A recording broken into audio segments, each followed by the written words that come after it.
Springboks against Ireland, game number 2, folks. The squads are out. We'll go through some of the changes, or lack thereof, in the case of the Springboks. The stats from last week, some predictions, and you guys can let us know your thoughts on how things are going to go. It's a shame it's not a 3-match series. Obviously, we've got Portugal on the horizon from a Springboks point of view. That's where you will see this squad, I think, largely be a bit more experimental. But for this week, consistency is key, and Rusty talked about trying to get some momentum from the same lineup. It's a very experienced side, kind of closing in on 1,000 caps. There's a kind of record-breaking midfield with Kriel and Allende appearing in the 12-13 jumpers again. And there's some big old forwards. But we'll go through the squads, and you guys let us know your thoughts. Do you think Ireland can even the series up, or does South Africa get this one 2 games to nil? No changes in the 23. So Ox, Bongi, Frans, same front row. I mean, they're not going to get the same plaudits as the reserves, the bomb squad, last week, because the bomb squad got that big penalty try from 5 metres out.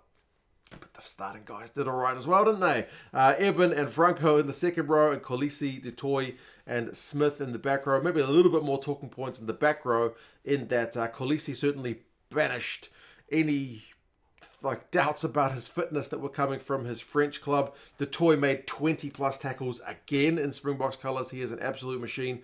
And then Kwagga Smith, really busy around the park, had 17 carries, beat 4 defenders, but dropped a couple of high balls. So you feel like that's going to be the one thing that people are going to be laser focused in on him for this coming game. Klerk and Pollard, speaking of laser focuses, Pollard's goal kicking will also be under a bit of scrutiny this week after having something of an off day from the tee last week. He is usually a reliable kicker.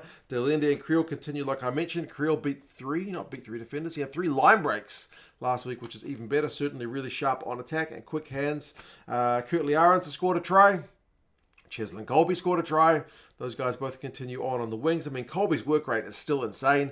He's chasing a touch finder. Leads to a try. He beats 5 defenders. He's a kind of fan favourite for a reason. And then Willie Roux pulling the strings at the back.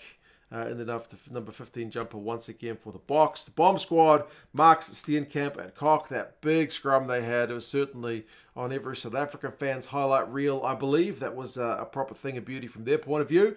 Mostert and Snyman, the 2 locks. And then Van Staden as your kind of loose forward replacement. 2 backs in Grant Williams and Sasha Feinberg-Mngomezulu. So another 6-2 split for the box. That came under a bit of scrutiny from old Matt Williams, didn't it? He's just like kind of John Kerwin in terms of just going for the headlines, isn't he? That was something of a joke, isn't it? I mean, Rusty had a slight barb back in his direction when pointing out Matt Williams' coaching record. But yeah, 6-2 split again for the box. There's no real dramas about that for mine. For the Irish, there are certainly more changes. Remember, Craig Casey's out with concussion.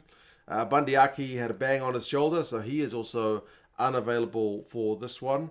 And they've also got no Nche with an ACL injury. So, yeah, big changes in terms of the way that Andy Farrell likes to play the side. He likes to keep things really consistent. And remember, he's already without the likes of Gibson Park for this tour as well. So it's a little bit more kind of unfamiliar Irish-looking side from what we're used to. And then the biggest one in terms of selection changes seems to be Peter O'Mahony dropping to the bench, with James Ryan getting a start in the second row, which sees Tyg Byrne switch out to the number 6 jersey. So a little bit more bulk about it when you've got Byrne in the back row, a little bit more height. But yeah, I mean, O'Mahony's a solid operator at line-out time in his own right. So it's an interesting call from Andy Farrell, but O'Mahony is still in the squad and will be looking to make his impact from the bench in this one. The front row is only changed by Kelleher getting a start, and the line-out throws are going to need to be on target, because last week certainly the disrupted lineout was a big issue for the Irish boys, McCarthy and James Ryan. That's a physical looking second row. Based on that front 5, I think we can expect them to be trying to take it to the box physically. Byrne, Van der Fleer and Doris, the back row with Doris taking the captaincy when O'Mahony's on the bench for this one. He got 3 turnovers last week to Caelan Doris. He beat 4 defenders last week to Caelan Doris, but the only thing that was maybe talked a little bit about him is his communication with the ref. They asked Andy Farrell about that in the press conference, and he basically said that he's asking the right questions, he's talking to him in the right way, but obviously there's more experience needed in that department. And there's certainly an art to talking to refs. Like Sam Warburton was generally very good at it. there's a way of kind of asking those questions without coming across in a kind of confrontational manner and having the refs tell you to basically go away. So he'll get more practice this week, no doubt. Conor Murray's going to start at 9 with Casey out and no Gibson Park. Can he play that quick ball game that Ireland like to play, or will he be looking to kind of box kick a bit more? Will be one to watch. And then Jack Crowley, kind of like Handré Pollard, will like to improve his work from the tee for this week. The midfield has changed with Aki out, so Gary Ringrose is up from the bench, and Henshaw moves to the 12 jumper. There was a little bit of doubts about whether Henshaw would be fit to play, but he's come through all his checks with flying colours in terms of the knock he took last week. And Henshaw and Ringrose is certainly a pretty good midfield as well, even if you are without Bundy Aki. James Lowe was involved in a bit of everything last week, wasn't he? He set up 2 tries for Ireland.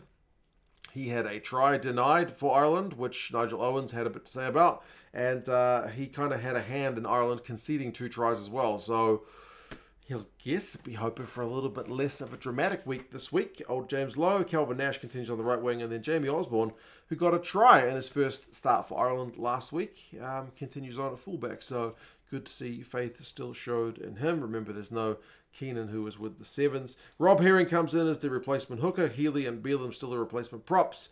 Baird and Omani, the other replacement forwards, and then Caelan Blade comes in as the replacement halfback. Frawley, and then Stuart McCloskey as their big unit to come in the number 23 jumper. Him going up against Allende at some point during the match, I feel like will be worth the price of admission in itself. Stats-wise, South Africa, I think, will want a little bit more security at the ruck time. They did lose a few last week. Not a stupid kind of game-changing amount, but they would certainly like to limit the amount of turnovers that the Irish are able to grab. But their line-out was solid. They were able to disrupt Irish line-out ball. The scrum went from solid to being dominant once they got that big penalty try.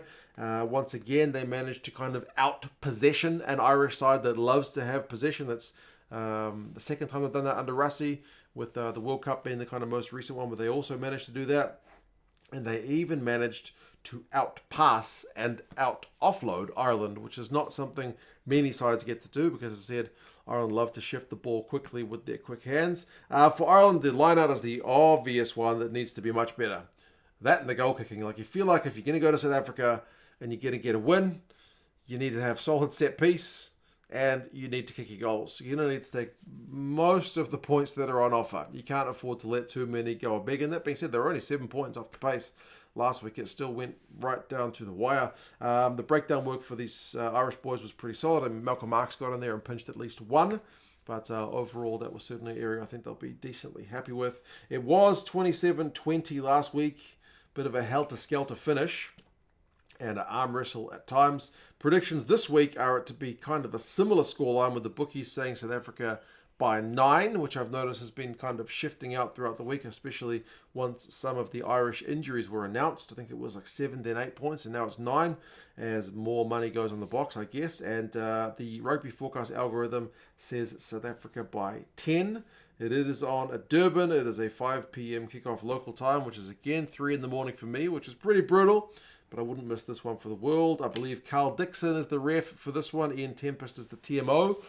Their job's going to get a little bit spicier, whereas, especially because Nigel Owens had his 2 cents about the refereeing last week. He's got that show for World Rugby, that Whistle Watch.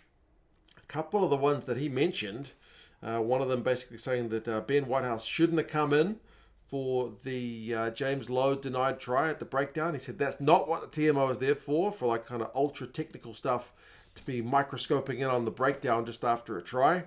And he basically said the kind of Kolbe one was a bit of a kind of 50-50. So, yeah, a bit of a spicy meatball going into this one. But yes, you guys let us know your thoughts. How do you think this one is going to go? Can Ireland even things up? Or do the Boks get it done 2-0? If you want to watch and you're in the States, want to watch last week's games, this week's games, Flow Rugby, link down in the description for them. You guys take care of yourselves, and I'll talk to you guys again soon. See you later.